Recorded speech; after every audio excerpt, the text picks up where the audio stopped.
Aion, researches into the phenomenology of the self. Investigation of the psychology of the unconscious confronted me with facts which required the formulation of new concepts. One of these concepts is the self. The entity so denoted is not meant to take the place of the one that has always been known as the ego, but includes it in a supraordinate concept. We understand the ego as the complex factor to which all conscious contents are related. It forms, as it were, the center of the field of consciousness, and, insofar as this comprises the empirical personality, the ego is the subject of all personal acts of consciousness.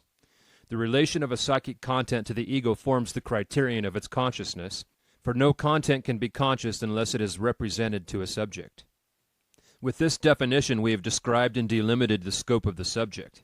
Theoretically, no limits can be set to the field of consciousness, since it is capable of indefinite extension. Empirically, however, it always finds its limit when it comes up against the unknown. This consists of everything we do not know, which, therefore, is not related to the ego as the center of the field of consciousness. The unknown falls into two groups of objects, those which are outside and can be experienced by the senses, and those which are inside and are experienced immediately.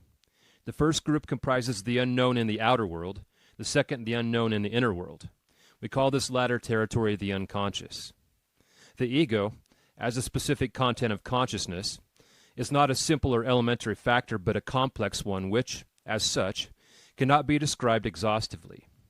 Experience shows that it rests on two seemingly different bases, the somatic and the psychic.